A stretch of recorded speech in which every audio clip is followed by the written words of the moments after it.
Hello guys, आज पढ़ते standard 9 GSEB की हिस्ट्री की lesson number 6 world after 1945. The page of the histories are full of innumerable wars fought in the ancient India and the world.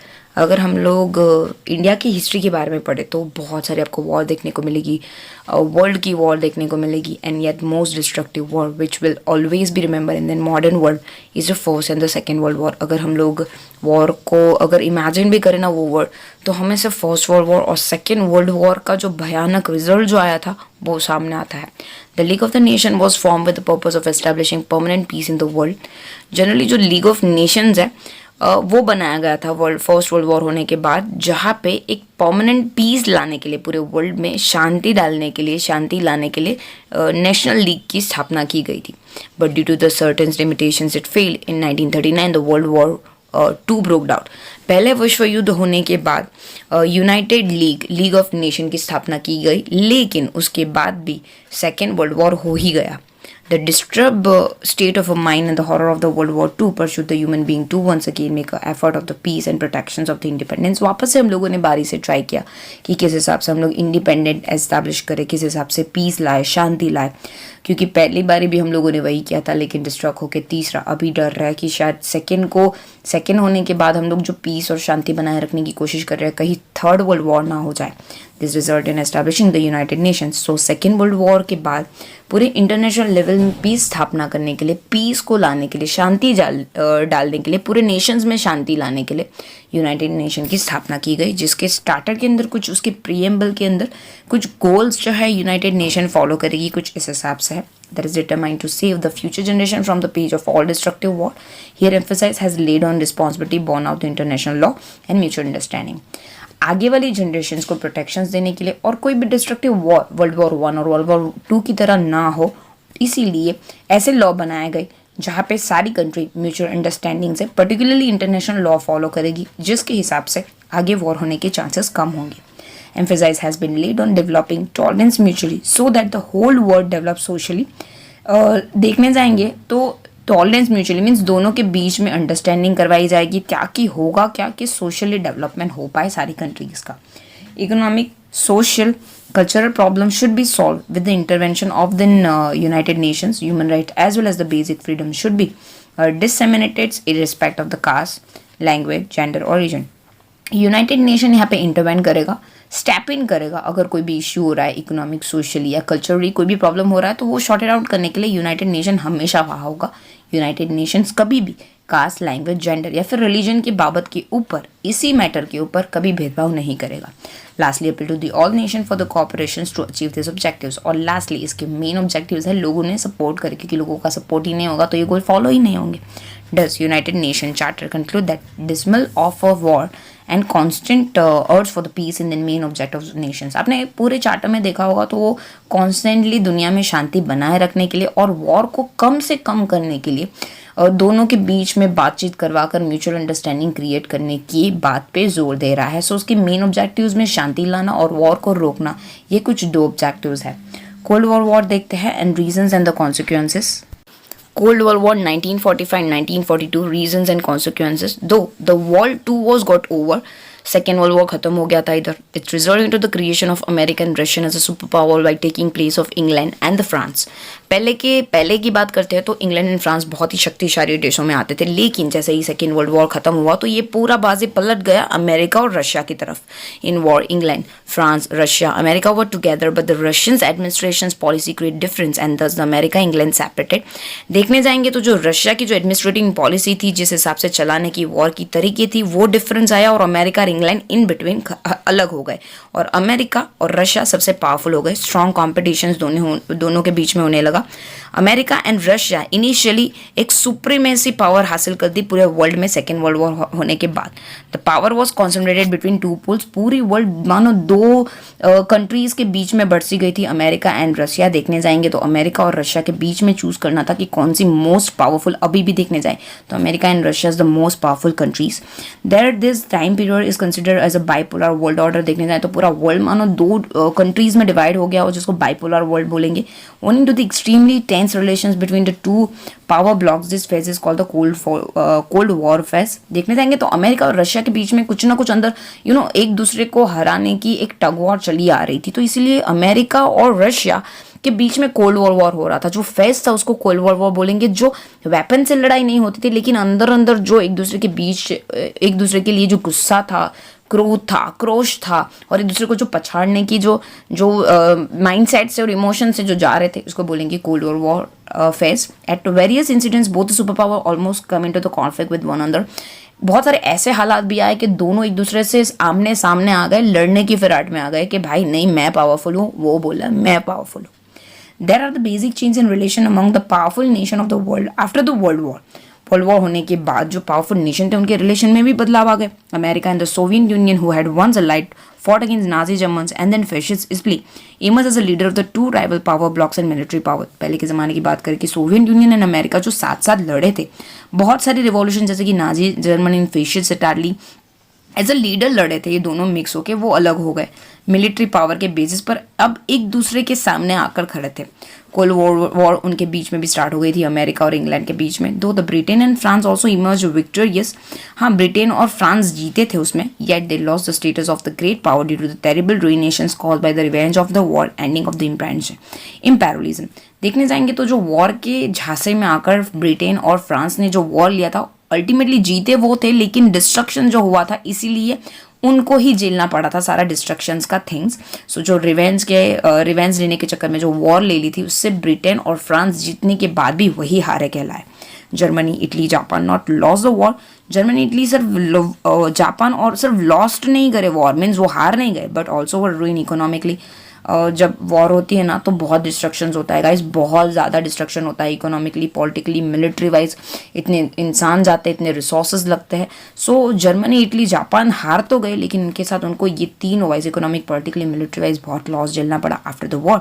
Soviet Union means Russia captured the eastern area of Germany and eastern countries like Austria, Albania, Hungary, Yugoslavians, Poland, Romania, Bulgaria and then Baltic states. ये कुछ area है जो Russia ने जीत लिए थे later on.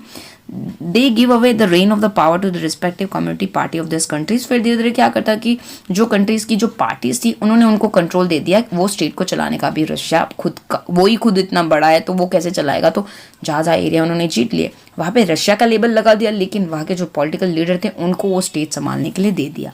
They did to continue their supremacy on their country. जैसे कि उनको अपनी कंट्री में अपना ताकत दिखाना था. During the 1949 by conducting the nuclear test, the Soviet Union directly challenged the monopolistic nuclear power of the America. Russia ने अमेरिका को खुला चैलेंज दे दिया न्यूक्लियर पावर बॉम्ब की टेस्टिंग के लिए. Meanwhile democratic system was gradually establish in western Europe country that were liberated by British and the American force.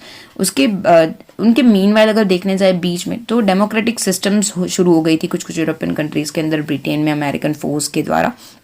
उस time पे हमारा आज़ाद होना भी लिखा हुआ था शायद. The world distributed among the army group. देखेंगे पूरा वर्ल्ड ना आर्मी ग्रुप के बीच में बढ़ गया था. One of the most important aspect of the conflict of the ideology was mutual distrust, sense of the doubt on the intention of the rival group. सबसे मेन चीज़ के बारे में बात करें तो सब ग्रुप के बीच में ना एक दूसरे के बारे में ट्रस्ट ही नहीं था. एक दूसरे के लिए जो डाउट थे, जो शंका थी, वो उन्हें राइवल ग्रुप में लाके खड़ा कर दिया था. owing to the fear born of the mutual distrust and doubt, both the power established their own military bases. तो जिस ग्रुप को डाउट था उन्होंने अपनी ही मिलिट्री बेस बना दी थी. Lead and inspire by the America, western democratic country on the north Atlantic oceans established military organisations. America ने अपनी नॉर्थ अटलांटिक ओशंस में अपनी मिलिट्री ऑर्गेनाइजेशन डाल दी थी जो है NATO, North Atlantic Treaty Organization, जो अप्रैल 1949 में उन्होंने शुरू की थी. Thereafter to protect the southeastern countries from the onslaughts on the Soviet Union communism, America England established one more military organizations 1945. America और इंग्लैंड ने मिलकर दूसरी एक मिलिट्री ऑर्गेनाइजेशन स्थापित की 1945 में. वो थी SEATO, South Eastern Asian Treaty Organization, Russian के सामने अपने आप को बचाने के लिए. वन मोर मिलिट्री ऑर्गेनाइजेशन था, वो था CENTO, that mean Central Asian Treaty Organization, जो मिडल ईस्टर्न कंट्रीज जैसे कि हमारी countries under the leadership and inspirations of the England के लीडरशिप के अंदर वो स्टार्ट की गई थी, जहाँ पे वेरियस अरब कंट्रीज़ ने ज्वाइन किया था सेंटो को, एंड लेटर ऑन अमेरिका ने उसकी लीडरशिप संभाल ली थी. Armament, डिसआर्मामेंट, nuclear weapon creations and it's applications देखते हैं। Cold war which was mean for the dominance over the world. Cold war का मतलब अल्टीमेटली मीनिंग ये हो गया बिना फाइट करे अपनी शक्ति बताना पूरे वर्ल्ड को कि I am the most powerful. Give the rise to the fierce competition among super powers. तो सुपर पावर्स जो थे अमेरिका और रशिया, उनके बीच में कंटिन्यूसली कंपटीशन चल रहा था आया दिन, रॉ मटेरियल के बारे में, टेक्नोलॉजी के लिए, बहुत सारी चीज़ों के लिए। And for the sake of the dominance armament race was given the high priority. इसीलिए सब ना हथियार बनाने लगे दोनों नेचुरल पावर की। जितनी ज़्यादा वेपन्स होगी, जितनी शक्तिशाली वेपन्स होगी एक दूसरी कंट्रीज़ के पास, उतनी ही दूसरे को पछाड़ देगी। अगर मैं सोचूंगी मेरे सामने वाले राइवल के पास इतनी खतरनाक मशीन गन है तो मैं नहीं सोचूंगी उससे लड़ने का। तो इस हिसाब से आर्मामेंट मीन्स वेपन बना के एक दूसरे की शक्ति का, साम्राज्य का प्रदर्शन किया गया। America had based on use atom bombs for the first time on the two cities of the Japan named the Hiroshima and Nagasaki। America ने अपनी शक्ति का प्रदर्शन दिखाते हुए उसने जापान के 2 सिटीज़ हिरोशिमा और नागासाकी के ऊपर बॉम्ब ब्लास्ट कर लिया था। And this way America prove it's supremacy. इस हिसाब से अमेरिका ने अपनी ताकत का प्रदर्शन किया। Within the next 4 years the Soviet unions to prove its capacity of making atom bomb by conducting the nuclear test. उसके बाद भी रशिया ने नेक्स्ट 4 years में उसने भी एक एटम बॉम्ब बनाया जिससे वो अपनी शक्ति का प्रदर्शन कर पाया। This created the power balance between the super power. इससे दोनों की शक्ति का इक्वलाइजेशन हो गया कि अमेरिका ने भी बनाया, रशिया ने भी बनाया, तो दोनों अभी तक तो इक्वल पोजीशंस पे ही थे। America declare the blockade of the communist Cuba and which was the south east Asia पे, साउथ ईस्ट जगह पे एक कम्युनिस्ट क्यूबा करके एक स्टेट है, उन्होंने अमेरिका ने उनको कैप्चर कर लिया to defend Cuba against possible attack of America. Cuba ने अमेरिका के अटैक से बचने के लिए the Soviet send the ships loaded with, उन्होंने रशियन की मदद ली, उन्होंने न्यूक्लियर मिसाइल से भरी हुई शिप भेजी क्यूबा कैरेबियन सी के थ्रू। Both the super power threaten each other to use the nuclear weapon. और दोनों रशिया और अमेरिका एक दूसरे को आया दिन डराती थी न्यूक्लियर वेपन्स के प्रदर्शन करके। The world was almost on the world of nuclear war. ऐसा लग रहा था पूरा वर्ल्ड विश्व युद्ध 3 के लिए रेडी है, वो है न्यूक्लियर वॉर। फाइनली जो अमेरिका लीडर था and the Soviet had talk on and hotlines for the first time. दोनों आमने सामने आए, दोनों ने बात की हॉटलाइन के थ्रू और दोनों के बीच में समाधान हो गया। The Soviet Union decided to withdraw its ships and America decided to curb nuclear missiles and toward the Cuba. Soviet Union ने डिसाइड कर लिया कि वो अपनी शिप को रोक लेगा और अमेरिका ने डिसाइड किया कि वो क्यूबा के ऊपर अपनी मिसाइल नहीं फेंकेगा। सो इस हिसाब से दोनों के बीच की जो मांडावली थी उसको बोलेंगे Cuban crisis. This episode is very important Indian world political. अगर ये नहीं रोका गया होता तो विश्व युद्ध 3 हो ही गया होता। It begin communications between 2 super power. दोनों के बीच का जो कम्युनिकेशन हुआ वो नेक्स्ट वर्ल्ड वॉर रोकने में कामयाब हो गई थी। This incident is important toward the process of disarmament of the nuclear weapon. Nuclear weapon के यूज़ को रोक लगाना उसको बोलते हैं disarmament. The entire Cuban crisis is considered as the beginning of the end of the cold war. So जो Cuban crisis हुआ था वो कोल्ड वॉर की एंडिंग माना जाता है। America, Soviet Union, Britain agree on maintaining control over the nuclear productions, experiment and the proliferations. America, Soviet and Russia ने एक चीज़ पे अग्री किया कि हम लोग अपने न्यूक्लियर प्रोडक्शंस के ऊपर, उसके यूज़ के ऊपर, उसके एक्सपेरिमेंट के ऊपर रोक लगाएंगे। This agreement is known as the partial nuclear test ban treaty. उसके लिए उन्होंने तीनों ट्रेटी साइन की। France of course refuse to sign this treaty. France ने मना कर दिया। China also conducted nuclear test in 1964। China ने भी मना कर दिया और 1964 में टेस्ट किया एंड न्यूक्लियर वेपन्स का टेस्ट किया और उसने ट्रेटी से साइन करने के लिए मना कर दिया। This treaty impose a ban on conducting nuclear test in an open atmosphere. ये ट्रेटी के हिसाब से आप बॉम्ब का इस्तेमाल या फिर बॉम्ब की टेस्टिंग ओपन एटमॉस्फेयर में नहीं करोगे। And of course except the communist China, the other 4 were already permanent member of the United Nation Security Council. लेकिन चाइना के अलावा बाकी सबने ट्रेटी साइन कर ली थी जो यूनाइटेड नेशन के परमानेंट मेंबर थे। Apart from the nuclear weapon missiles, the super power have also develop chemical and the biological weapon. इसके अलावा जो वेपन्स और मिसाइल्स जो थी, सुपर पावर ने केमिकल और बायोलॉजिकल वेपन्स भी क्रिएट किए थे। ये जो वेपन है वो हज़ारों तादाद में और मिलियंस ऑफ लोगों का एक ही बारी में खात्मा कर सकते थे without damaging any materialistic wealth.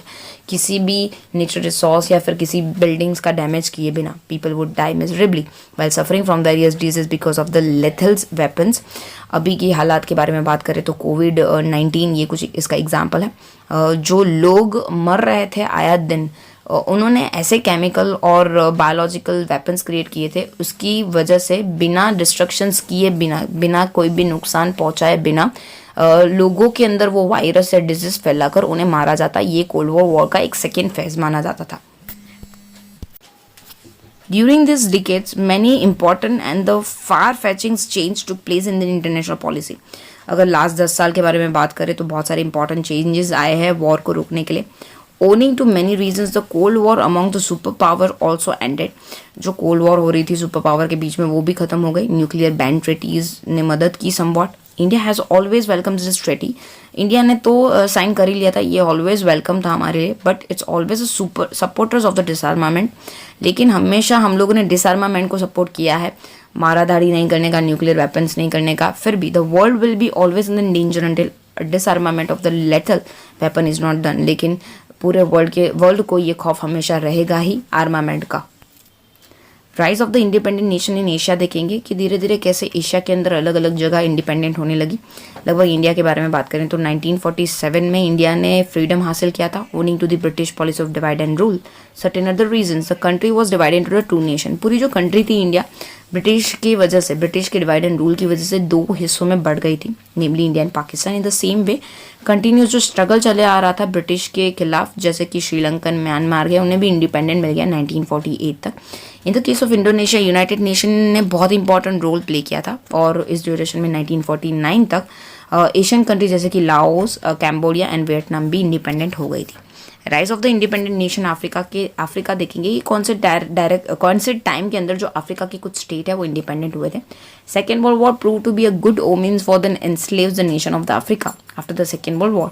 Country जैसे कि Abyssinia, that means Ethiopia, South Africa, Egypt आज़ाद हुए थे सेकेंड वर्ल्ड वॉर के बाद। अगर फ्रीडम की एशियन कंट्रीज़ के बारे में बात करेंगे तो कुछ एशियन कंट्री थी, कुछ अफ्रीकन कंट्रीज़ भी थी। Resultant during the tenure of 16 year, अगर पूरे 16 साल के बारे में हिसाब लगाए तो 1951, 1966 40 छोटी छोटी कंट्रीज़, बड़ी कंट्रीज़ आज़ाद हुई थी।